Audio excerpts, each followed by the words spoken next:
สวัสดีสวิตัสมาญากันงานออกแบบ อันนี้ก็ลูกค้านำแบบมากค่ะเนาะในจัดปันแปรวางแบบแล้วก็วัดตามไลฟ์สไตล์ไลฟ์แบบพัดต่างๆเดี๋ยวมาจะหือไปด้วยตะวันค่ะมาส่งค่ะ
โอเค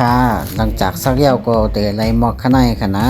เสียนเงาไว้พัดต่างๆออกแบบตามแนวสไตล์นะคะนะสนใจตักเลยค่ะแบบนี้ก็ใจกันหาอยู่จกกั้มหนึ่งค่ะเนาะเพราะว่าลูกค้าก็เจอกันแน่เขาก็หาเอาก็มาประกอบกันให้มันเป็นตัวเป็นร่างค่ะนะ